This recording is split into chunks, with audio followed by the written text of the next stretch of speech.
नमस्कार, हिमाचल समाचार में आपका स्वागत है। आज के मुख्य समाचार। विश्व स्तरीय स्वास्थ्य सेवाएं प्रदान करने की दिशा में आगे बढ़ रही हिमाचल सरकार। सभी चिकित्सा महाविद्यालयों एवं आदर्श स्वास्थ्य संस्थानों में विश्व स्तरीय उपचार सुविधा प्रदान करने के लिए 1700 करोड़ रुपए से अत्याधुनिक उपकरण खरीदने का निर्णय। धर्मपुरी क्षेत्र में हल्दी की खेती से सफलता की कहानी लिख रही महिलाएं। हल्दी के लिए समर्थन मूल्य घोषित करने पर मुख्यमंत्री को कहा थैंक यू। और अब समाचार विस्तार से।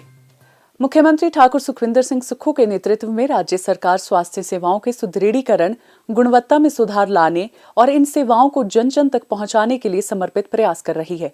प्रदेश सरकार ने प्रत्येक विधानसभा क्षेत्र में एक और जिला लाहौल स्पीति में 2 आदर्श स्वास्थ्य संस्थान स्थापित करने का निर्णय लिया है। इन 69 आदर्श स्वास्थ्य संस्थानों में से 49 आदर्श स्वास्थ्य संस्थान बनकर तैयार हो गए हैं। प्रत्येक आदर्श स्वास्थ्य संस्थान में 4 से 6 विशेषज्ञ चिकित्सक अपनी सेवाएं दे रहे हैं और चरणबद्ध तरीके से विश्व स्तरीय सुविधाएं सुनिश्चित करते हुए इन्हें आधुनिक स्वास्थ्य उपकरणों से युक्त किया जा रहा है। वर्तमान में 20 आदर्श स्वास्थ्य संस्थानों में डायलिसिस सेवाएं प्रदान की जा रही है और वित्त वर्ष 2025-26 के बजट में राज्य सरकार ने शेष 49 अस्पतालों में 45 करोड़ रुपए की लागत से डायलिसिस सुविधा आरंभ करने का निर्णय लिया है। इस वर्ष 11 आदर्श स्वास्थ्य संस्थानों में ब्लड स्टोरेज यूनिट स्थापित किए जाएंगे। जायका के सहयोग से प्रदेश के सभी चिकित्सा महाविद्यालयों एवं आदर्श स्वास्थ्य संस्थानों में विश्व स्तरीय उपचार सुविधा प्रदान करने के लिए 1700 करोड़ रुपए से अत्याधुनिक उपकरण खरीदने का निर्णय लिया गया है। कैंसर मरीजों को निःशुल्क उपचार की सुविधा सहित 42 प्रकार की दवाइयां मुफ्त प्रदान की जा रही है, जिसमें ट्रांसटूज़ूम टीका भी शामिल है, जिसकी कीमत लगभग 40,000 रुपए है। कैंसर के मरीज को 1 वर्ष में ऐसे 18 टीके लगते हैं और प्रदेश सरकार ये टीका प्रदान करने के लिए एक मरीज पर लगभग 7 लाख रुपए व्यय कर रही है। वर्तमान वित्त वर्ष के लिए बजट में जिला शिमला के चमियाना में AIMSS और जिला कांगड़ा के टांडा मेडिकल कॉलेज में 45 करोड़ 50 लाख रुपए से रोबोटिक सर्जरी की सुविधा स्थापित करने का प्रावधान किया गया है। हमीरपुर व मंडी चिकित्सा महाविद्यालयों में हृदय रोगियों के लिए कैथ लैब स्थापित करने का बजट में प्रावधान किया गया है। इसके अतिरिक्त स्वास्थ्य सेवाओं को मजबूत करने के लिए निजी क्षेत्र के सहयोग से 10 नए हेल्थ एंड वेलनेस सेंटर स्थापित किए जाएंगे। राज्य में स्वास्थ्य सेवाओं को और अधिक सुदृढ़ करने के लिए रोगी मित्र योजना आरंभ की जाएगी, जिसके तहत स्वास्थ्य संस्थानों में लगभग 1000 रोगी मित्र नियुक्त किए जाएंगे। मुख्यमंत्री वृद्धजन देखभाल योजना आरंभ कर 70 वर्ष से अधिक आयु के लोगों को घर जाकर स्वास्थ्य परीक्षण सुविधा प्रदान करने की नई पहल भी सरकार करने जा रही है। स्कूल स्वास्थ्य कार्यक्रम के तहत प्राथमिक स्वास्थ्य केंद्रों के चिकित्सक और पैरामेडिकल स्टाफ नजदीक के स्कूलों में नियमित रूप से छात्रों की स्वास्थ्य जांच करेंगे और उनके लिए परामर्श एवं जागरूकता सत्र आयोजित करेंगे। एम्बुलेंस सेवा को और सुदृढ़ बनाने के लिए 25 एडवांस्ड लाइफ सपोर्ट एम्बुलेंस खरीदी जाएगी। प्रदेश सरकार नई योजनाएं एवं प्रावधान भी करने जा रही है, जो प्रदेशवासियों को स्वस्थ जीवन प्रदान करने में कारगर होंगी। इसके लिए प्रदेश सरकार ने बजट में लगभग 3481 करोड़ रुपए का प्रावधान किया है। खेत खलियान में काम करती प्रदेश की महिलाओं ने यह साबित कर लिया है कि मेहनत, दृढ़ इच्छा शक्ति और प्रदेश सरकार की योजनाओं से सफलता के शिखर को छुआ जा सकता है। मंडी जिला के धर्मपुरी क्षेत्र की महिलाएं पारंपरिक खेती से हटकर हल्दी उत्पादन से सफलता की नई इबारत लिख रही हैं। प्रदेश सरकार द्वारा हल्दी की फसल के लिए न्यूनतम समर्थन मूल्य घोषित करने से इन महिलाओं के हौसले और भी परवान चढ़े हैं।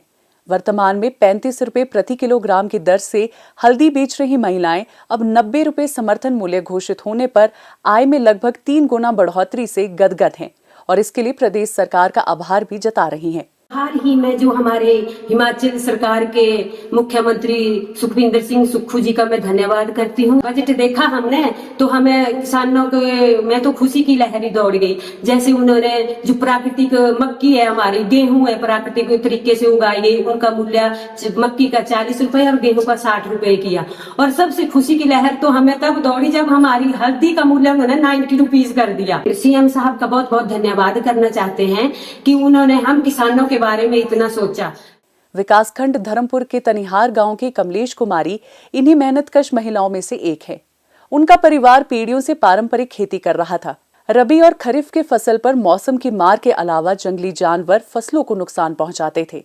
इस कारण उन्होंने खेती करना लगभग छोड़ दिया था। FPU धर्मपुर से जुड़ने के बाद 3-4 खेतों में हल्दी की बिजाई शुरू की।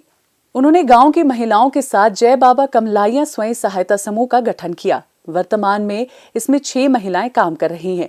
सभी महिलाएं स्थानीय प्राकृतिक उत्पादों से अचार बनाती हैं। महिलाएं प्राकृतिक पद्धति से उगाई गई हल्दी का उपयोग करती हैं। श्री अन्न महिला प्रोसेसिंग सेंटर घरवासड़ा स्वयं सहायता समूह से जुड़ी सरोजनी देवी ने बताया कि वे 2 वर्षों से जैविक हल्दी की खेती कर रही है। सभी सदस्यों ने 3 से 4 बीघा भूमि पर हल्दी की बिजाई कर दी, जिससे 1 साल में अच्छी पैदावार हुई। हमारा जो है यहाँ का मेन था हमारा जैविक हल्दी का।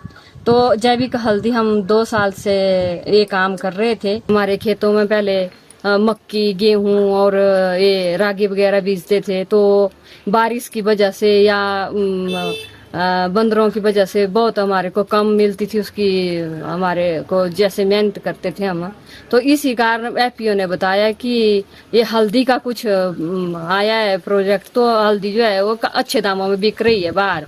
तो हमने सभी ने क्या किया कि भाई 3-4 बीघे में अपनी अपनी बीघों में जमीन में हमने हल्दी बीज दी है। उससे हमारी जो है 1 साल में उसमें बहुत ही अच्छी ये आई, उसमें मेहनत हमारी। ये हमारे जो ग्रुप है ये काम कर रहा है, उसमें जैसे कटाई, सुखाई, पिसाई, पैकिंग वगैरह सब कुछ। तो उससे हमारा ये है कि जैसे हमारे घर के काम भी साथ साथ चले रहते हैं और हमारी जो इनकम है वो भी हमारे बढ़ रही है। जैसे सालाना का 1-1.5 लाख रुपया जैसे हमारे यूनिट को मिल जाता है, तो उससे हमारा जो है घर वालों के साथ हमारा कंधा से कंधा मिलाकर हम उनका सहयोग भी करते हैं, जैसे बच्चों का भी और घर का खर्चा भी। जैसे हमारे गांव वासियों ने भी ज्यादातर ये जैविक हल्दी का ये बंदरों की डर से बाकी और तो खेती छोड़ दी है, लेकिन जो हमारी जैविक हल्दी है वो सारों ने अपनी जमीन में बिजाई है और उसकी हमने वो निकाली। उसका हमें इतना फायदा हुआ कि हमारे गांव में कम से कम 20 से 25 क्विंटल जो है हमारे गांव में इकट्ठी हो गई। तो हम आजकल उसकी कटाई और वो सुखाई कर रहे हैं, फिर उसके बाद पिसाई करके फिर हम एफपीओ को दे रहे हैं। तो उसकी फिर वो आगे दवाई के तौर पर जा रही है हमारी हल्दी। कमलेश कुमारी और सरोजनी देवी का कहना है कि मुख्यमंत्री ठाकुर सुखविंदर सिंह सुक्खू और प्रदेश सरकार द्वारा हल्दी के लिए न्यूनतम समर्थन मूल्य 90 रुपए घोषित होने से इसका सीधा लाभ किसानों को मिलेगा और खेती छोड़ चुके किसान फिर से खेतों की ओर रुख करेंगे। हिमाचल समाचार देखने के लिए सब्सक्राइब करें यूट्यूब चैनल हिमाचल समाचार, लाइक करें Facebook page information and public relations department Himachal Pradesh और सीएमओ हिमाचल, फॉलो करें एक्स @DPRHP और सीएमओ हिमाचल, फॉलो करें इंस्टाग्राम @DIPR हिमाचल और सीएमओ हिमाचल, विजिट करें वेबसाइट www.himachalpr.gov.in। इस अंक में इतना ही, कल फिर होगी मुलाकात। दीजिए इजाजत, नमस्कार।